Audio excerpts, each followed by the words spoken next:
और से हैं जहां बिजनौर में कांग्रेस नेता ने मायावती की रैली को दलित विरोधी बताया। कांग्रेस नेता हुमायूं बेग ने बसपा सुप्रीमो मायावती की लखनऊ रैली पर तीखी प्रतिक्रिया दी। उन्होंने कहा कि यह रैली पूरी तरह से दलित विरोधी एजेंडे पर आधारित है। जो नेता का कहना है कि मायावती अब दलित समाज की आवाज़ नहीं रही बल्कि भाजपा के इशारे पर काम कर रही है। कांग्रेस नेता ने आरोप लगाया कि मायावती की रैली में गरीबों, मजदूरों और किसानों की समस्याओं का कोई जिक्र नहीं हुआ।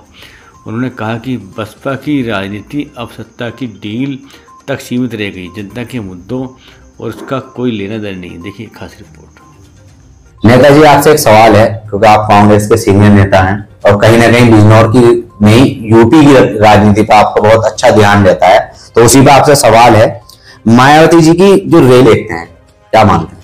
देखिए, बसपा सुप्रीमो बहन कुमारी मायावती जी की एक लखनऊ में एक रैली हुई है और उसमें उत्तर प्रदेश का बहुत एक मजलूम, बेसहारा, बहुत उम्मीदों के साथ एक तबका वहां पर गया था।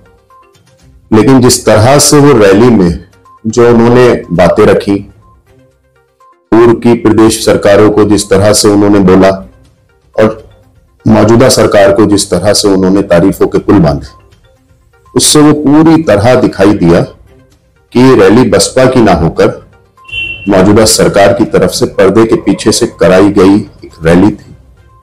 या तो उसके पीछे कोई डर हो सकता है या क्या कारण हो सकता है, इसको तो खुद स्वयं मायावती जी समझती होंगी अच्छे से।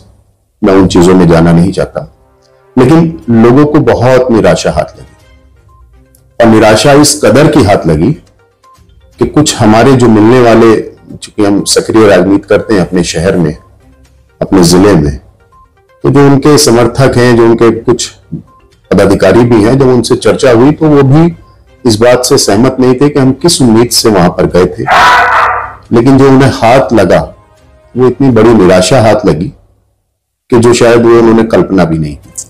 क्या आप मानते हैं उत्तर प्रदेश की राजनीति में बदलाव का संकेत है? देखिए, बदलाव का तो पूरी तरह संकेत है।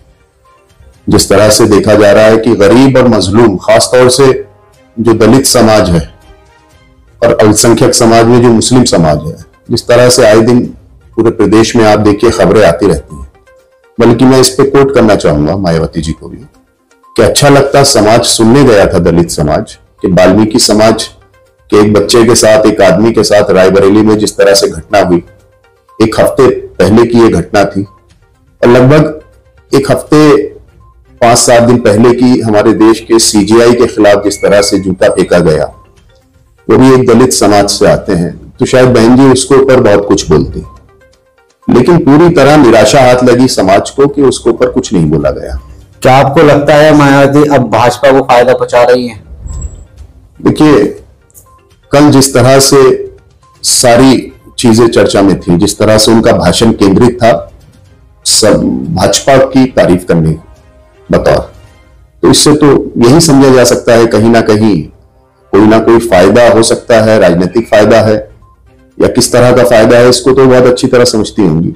लेकिन लोगों में बहुत निराशा है। अच्छा, कहा ये भी जाता है कि मायावती का बीजेपी से पहले ही पुराना नाता है, पहले सरकार बनी है, चाहे वो चली कितने महीने वो अलग बात है, लेकिन भाजपा के साथ मिलकर भी उत्तर प्रदेश में सरकार बनी थी।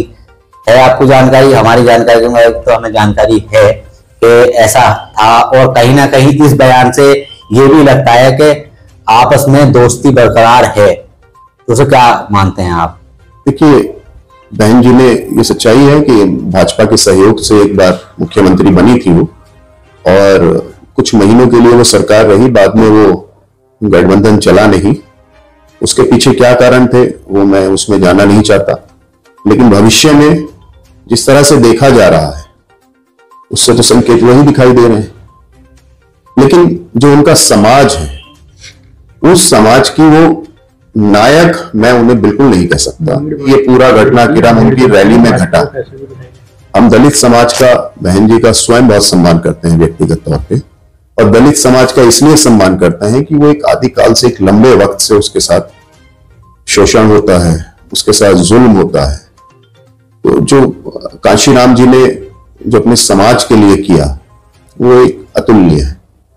ये जो रैली थी, इस रैली में ये भी चर्चा है कि जो भीड़ थी वो भाजपा की भी थी। और दूसरी एक इसी लाइन में एक सवाल और है कि मुस्लिम अब कहीं ना कहीं नाराज नजर आ रहा है इन बयानबाजी। तो ये बात सत्य है या सत्य है? देखिए, सिर्फ मुस्लिम ही नहीं है, दलितों को बहुत आघात पहुंचा है कल उनके बयान से। वो चाह रहे थे, वो सुनना चाह रहे थे कि दलित जिस तरह से अत्याचार प्रदेश में चरम पर है। अभी देखिए आप, 5-7 दिन पहले की एक वीडियो है कि वो रायबरेली का एक युवक जो मानसिक रूप से पूरी तरह ठीक नहीं है और जो उसे मारने वाले हैं वो बाबा के लोग कह रहे हैं अपने आप को, उस पर तो कम से कम एक लफ्ज बोलना चाहिए था। भीड़ किसकी है थी वो हमारे? देखिए, मैं भीड़ पर इस पे नहीं चर्चा करना चाहूंगा, लेकिन हाँ, ये एक प्रश्न इसके साथ साथ ये भी बनता है कि इतनी बड़ी संख्या में कि जो भीड़ गई है वो पूरी तरह व्यवस्था बसेस की, जिस तरह का सुनने में आ रहा है आरटीओ और जो पूरा कॉरपोरेशन था वो किस तरह से मिला हुआ था, इवन डीजल तक दिया गया उन बसों को ले जाने के लिए। तो इस पे तो जरूर एक बात होनी चाहिए कि वो बसेस कैसे अरेंज हो गई। मुझे ध्यान है बहुत अच्छी तरह, 2020 के करीब जब कोरोना पूरे देश में छाया हुआ था, तो हमारी पार्टी के जो सीनियर लीडर थे उन लोगों ने, जब प्रियंका जी की तरफ से आदेश हुआ, जब लोग माइग्रेट कर रहे थे दिल्ली से, मजदूर तबका जो अपने अपने राज्यों में जाना चाह रहे थे, उनके लिए हाथों हाथ रातों रात हमने व्यवस्था की 1000 बसेस की, जो कि हमारे पार्टी के अपनी तरफ से, कार्यकर्ताओं की तरफ से वो बसेस थी।